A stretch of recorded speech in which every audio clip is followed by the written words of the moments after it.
בעזרת השם, כל השנה הלכות בכל יום, מובטח לו שהוא בן ערובה. בעזרת השם, learning the two mitzvot is a chova. As the Mishnah says, that's the way to get to Olam Haba. So the mitzvah, today's mitzvot are sponsored. L'refua shlema liyosef ben Rachel, a big tzaddik from Meisner, a big tzaddik from Brooklyn. Mamash takes care of a lot of people, a lot of chatonot. Mamash chassidim, הרבה chassidim. Hashem should send them רפואה שלמה. Also רפואה שלמה לכל עם ישראל ובעולם לחיה בדליה. So today's mitzvot are mitzvah number 117 and 118. But again, I just want to reiterate, the YouTube videos are for ladies only. No man should be learning Torah from any YouTube. Should come to Beit Midrash and learn it properly. And that's how they grow, B'ezrat Hashem. Learning by YouTube ain't going to make you holy. Mitzvah kufiyot. The whole purpose of learning Torah, Raphael, is for what? What's the purpose of learning Torah? To become holy. If you're not becoming holy by learning Torah, something is wrong with you. Change your Rebbe. Netzvah, number kufiyot zayin. Shalom le'akriv se'or o devash. It is prohibited to bring ever honey or anything chametz. In the Beit HaMikdash was never allowed to bring anything chametz. Not allowed to bring it. And therefore, on a Mizbeach also, you're not allowed to put honey. So what's the connection between chametz and honey? We'll see. Maybe the rabbi will tell us. So the rabbi continues, Shelo le'akriv se'or u'dvash al b'gabei ha'mizbeach, sheneimar, as it says in Vayikra Bet, 2nd chapter, Pasuk Yud Aleph, 11th chapter, Pasuk, Kikol se'or v'chol dvash al taktiru mimenu ishe la'Hashem. The Torah tells you clearly, you're not allowed to bring se'or. What is se'or? Se'or is living like yeast, or whatever makes chametz. Shabbat shalom, Rabbi Tan. So, okay, or honey.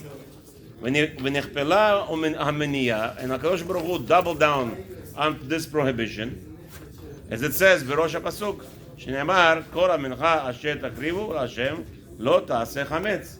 It's earlier in the same pasuk. Earlier already told us, and it's double lashon. So double, like a double repetition.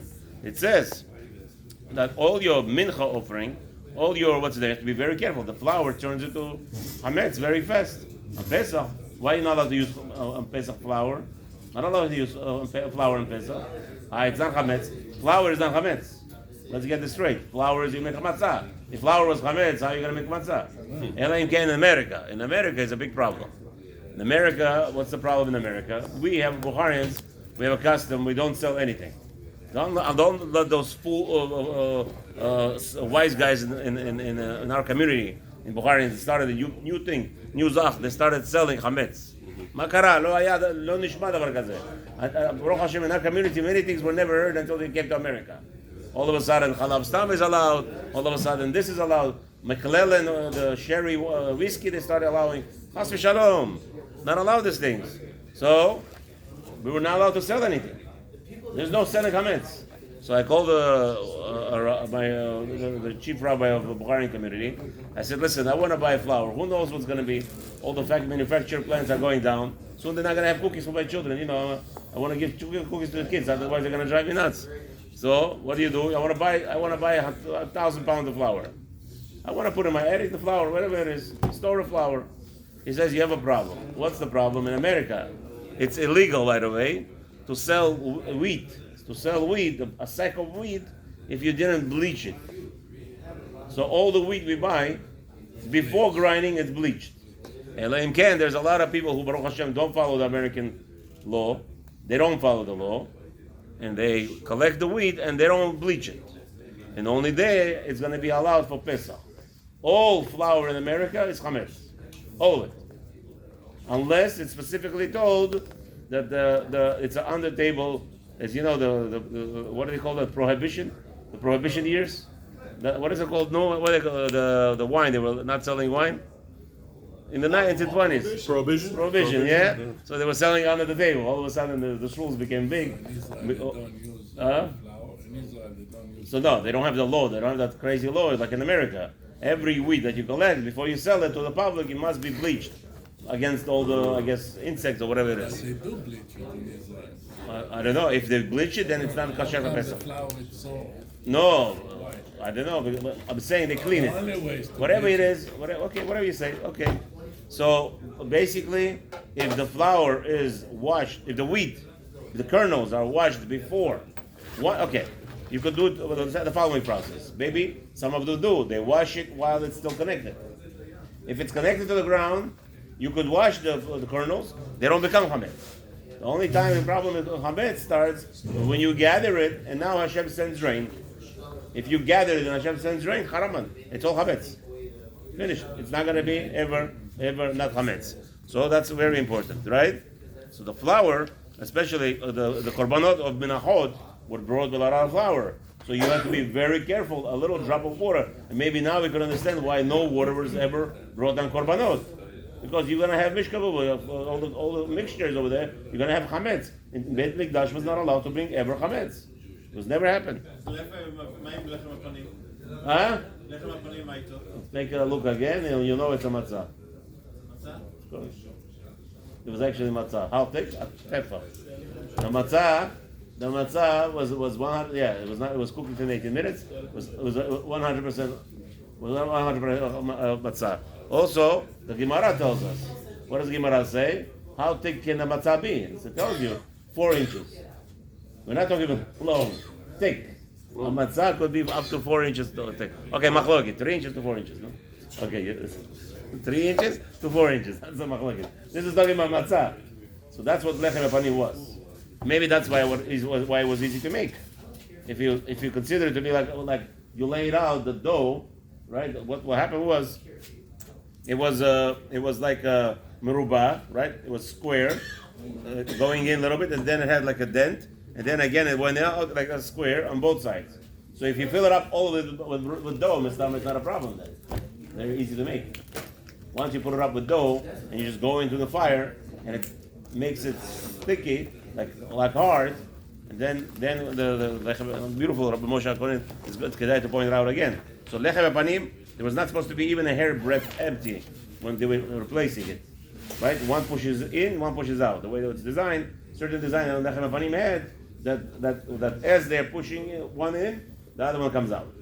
So again, so it's not lechem hapanim does not mean chametz. Again, many people confuse it. It's not chametz. Also, 40 chlamim. You're going to say Korban Todah was brought with 4 breads. So, but now the Torah says that also was matzah. Anyway, שורשי מצווה זו נעלמים מאוד למצווה אפילו רמז קטן מהן. ואולם מפני שכבר הודעתי בפתח דבריי שכוונתי ואלה הטעמים שאני כותב so he says there is no explanation. No reason. We have no understanding why we cannot bring hametz or honey into the Beit HaMikdash. Not until, right? And the Torah said, yeah. So he says, but again, okay, same thing. He goes into the discussion. What do you need korbanot for? Again, to be meorer. The korbanot is to teach you the purpose of to be machniyat atzmecha, to lower down your ga'ava, because all our lives, all we think about is what? Our honor. Everything is about our honor. You like it or not? This guy offended me. I do this. So every aspect in our lives is ga'ava. And don't let anybody fool you. Everything you do is my pride. This guy said something to me. I'm going to pay more money, and I'm going to lose more money, and I'm going to do this, and I'm going to do that. Everything, right? Just to prove our point. Everything is to prove our point. Rahman al-Islam. So the korbanot is completely to disintegrate that. So we here sit with Hashem Tikkun Chatzot. That's what we're crying for. We're sitting over here. We're crying, Hashem, please bring back to us the humility. The Korbanot, Beit HaMikdash was accomplishing that beautiful thing, that we were all humble, and it was automatically the humbleness. I said earlier today, the only way a goy is allowed to hurt a goy if a Jew hurt another Jew's feelings. If a Jew just hurt another feelings of a Jew, the goy over there is killing another goy, murdering, just by a Jew merely hurting somebody's feelings. Can you imagine if a Jew Chas v'Shalom commits a worse crime, whatever it is? What could be worse than hurting feelings? Hurts the whole community's feelings. Asur, those bash a whole community. Rahman al-Islam. Then you are wondering why in Africa they're killing the town. They're going with some, they're trying to conquer the land. They wipe out the whole town. Today we're talking about. Not 200, 300 years ago. The guys want more land or whatever it is. He kills out the whole town. 10, 15,000 people that he don't care. Kill everybody. Why? Who gives the permission? It's us, us, us. We are misbehaving. We're mistreating each other. And HaKadosh Baruch Hu is taking it out on the way that on the goyim. Who else is going to be? HaKadosh Baruch Hu, we say it all the time in Rosh Hashanah. Hashem, spill all your anger. But who's making Hashem angry? We. Yeah, then we complain why goyim, where Kanye West goes on the television and says it's Jews' fault, because it is. What do we do? Here we are on one second. We are Gavzanim. We're all about their pride. We're hurting each other, bashing each other, talking bad about each other, Lashon Hara, Moshe Shemra, cursing each other, whatever it is, right? And then, so now what happens? If the Torah, we said, the Torah that we send out, right, we're learning in the morning, the Torah, whatever we give Hashem, Hashem makes it like an atom bomb, spreads it bracha to the world. We learn Torah, we say it's tefillot, beautiful, it goes up, and then it comes down, shefa to the world. That's the good part. What about the bad part? Right? So then, the evilness we send out through our evil acts, and it goes up to Shamayim. Now it spreads throughout the whole world. Now the goys have committing crimes left and right. Rahman al-Isai, I'm not even repeat what they do. All day at the news, you could hear Rahman al-Isai, what they're doing there. That's why Baruch Hashem, I stopped listening to the news in Florida. But anyway, they send me clips. Anyway, so the Beit HaMikdash was to protect all that. You go into Beit HaMikdash, you become a human being. Just by seeing. There were people called Anshe Ma'amad. Ma'amad ze Anshe Ma'amad. They come here just to stand. Rabbi Moshe Kakohen is going to be there. I'm going to come. Rabbi Moshe, the beauty, just looking at you performing the run, he's going. They're shooting. The blood and the wow, there's going to be action. Hopefully, yeah, that's it. That's a Ma'amad, just to see it and makes you holy. People who come just to see that. Okay, B'ezrat Hashem, that's the Mizbeach, that's Korbanot, that's what the Rabbi says, I don't have a reason for you, that's what I have. Noeged b'zman habayit, b'zacharim, b'kohanim, ki lahem ha'abodah. So, of course, this mitzvah, this isur, the prohibition of bringing hametz and honey onto the Mizbeach, this Kohanim, and they have to be omdim ala mishmar, they have to be takiv, they have to be strong. Sometimes you find a Kohen who is a gentle Kohen, you have to be careful. To find out what's going on with this guy. He has to be takiv, strong, protective. That's what the Kohanim are. So when you see a Kohen angry, don't be upset. That's what it is. He has to, right? Like I told you, today everybody is so politically correctness. I'm telling you, I'm not joking. Like just 30 years ago, you wouldn't find one Kohen. A Kohen comes into the shul. I remember we were in Brooklyn, in the shul. They're newcomers, immigrants coming, not married. I'm telling you, I saw with my own eyes. The Balabatim are fighting whose daughter is going to give him the daughter.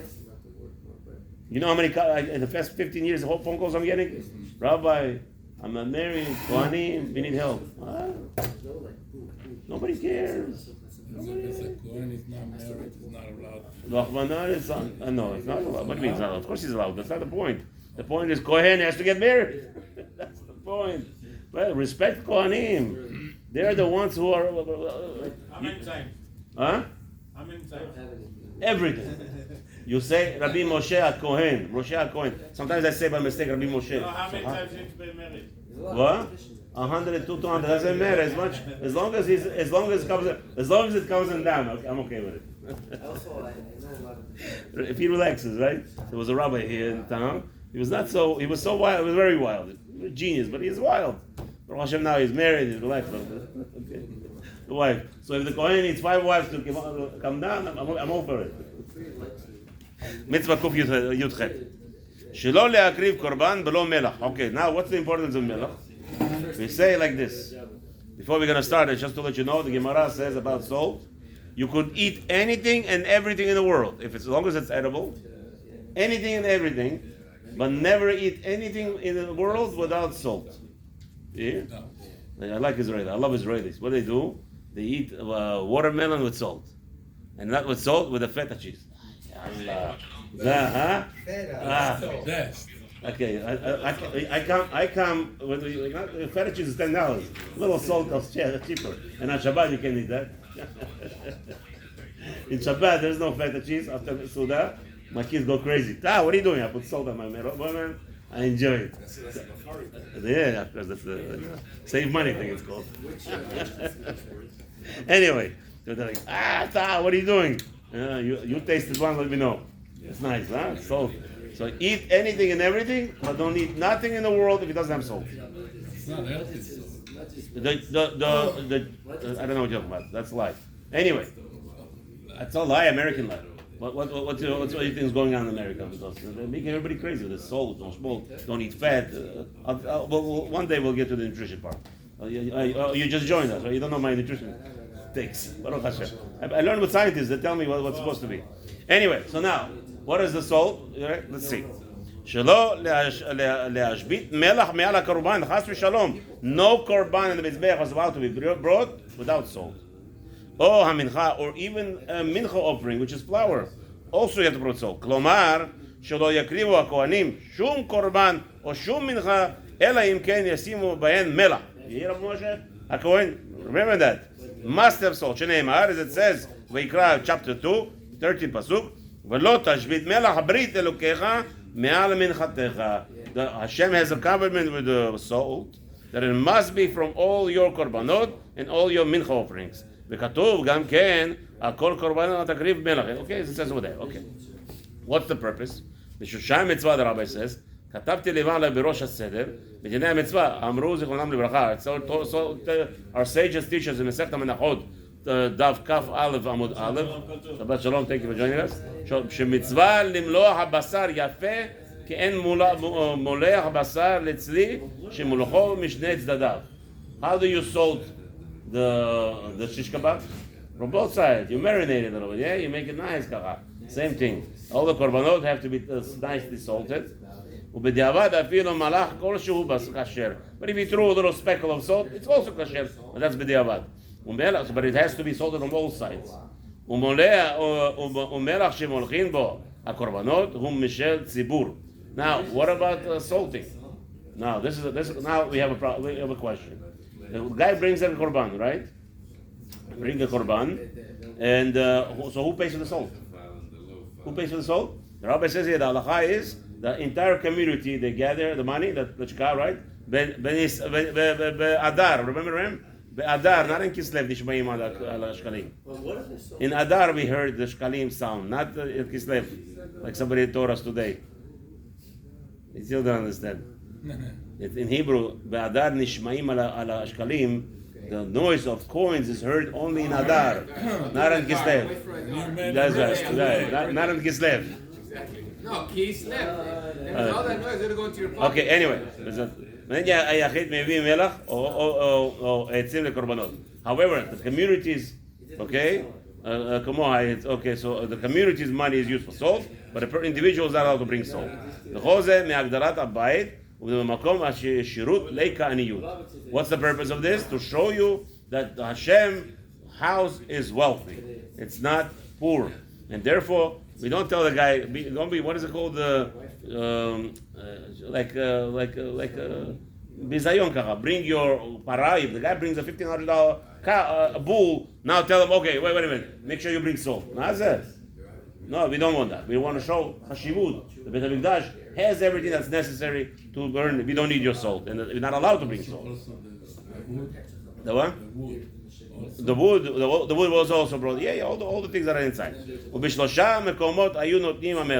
Now, the rabbi says to me, there was 3. We're going to finish 2 more minutes. 2 more minutes here, we're going to finish. In 3 places, they were placing 2 minutes. 3 places, they were putting salt. בלשכת המלח ועל גבי הכבש ובראשו של מזבח. As they were the lishka, as they were putting salt, then as they're going up the ramp, also put a little salt, or a little, whatever, ובראשו של מזבח. And as they get to the top, they put salt on the meat. And don't forget, I don't know if there was rinsing allowed. I don't think they were rinsing this meat, right? They were doing shchita. Maybe they did. So they take out the ore. And now they're bringing. If you want to make a good steak, really, Don't worry. Salt it 24 hours before, like heavy salt, heavy. Yeah. When you put it on the grill after you raise it, it's totally different. Beautiful. Okay. Try one time. Okay. You salt it heavy 24 hours before. No. Okay. So now, ונוהגת בזמן הבית. Before you do the barbecue, you see the quantity heavy, it's unbelievable. Beautiful. Okay, so we're finishing with this last statement here, Rabbi. This mitzvah is the prohibition is for Kohanim, the males only. The women are not to be involved in the Korbanim. Maybe today, I don't know, in London over there, they have Orthodox rabbi or woman who already is asking Shaila Paskil Shailas already. They're already becoming, the rabbis, Rabbanut, Orthodox rabbis, women. Maybe they'll start making Kohanot, doing it Beit Mikdash also. I don't know. We'll see. Wait and watch. Maybe those rabbis somehow are going to allow it. I don't know how they do this. How this shameless. There's a girl in Williamsburg, a judge. She became a judge, and she's all over the newspapers. They're prouding themselves. A woman judge, Orthodox woman judge. Rahman al-Islam. The men should be put in Khairem. She should be put in Khairem. The whole community should be put in Khairem.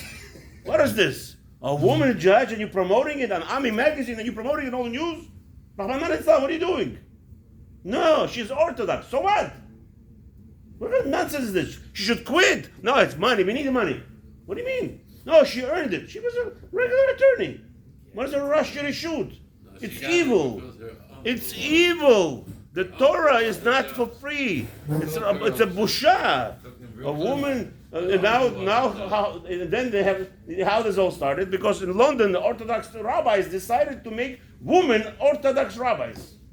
Rahman Islam. It's despicable what they're doing with our Torah. Chas v'shalom. Only males, Kohanim, are allowed to be there. And the Kohanim males are supposed to make sure the Korban is done properly. But I promise you, I'm doubting. Why do you think Mashiach is not coming? What all this Rabbonim, the crazy people, they're going to call themselves Rabbonim. They're going to make women do Kohanot. Go make Korbanot. Why not? Why not? Of course it's going to happen. You think not? With this mindset? What is the nonsense? So, now if anybody brings a Korban without putting salt, without putting salt on the Korban, gets lashes. כשהוא מקריב הבשר, הטפל ושזוהר עליו שלא להקריבו, ולא מלח. Why does he get lashes? Because he brought a korban without putting salt on it. The Torah tells you you're not allowed to do so. Let's thank the ladies for helping us to come and learn Torah.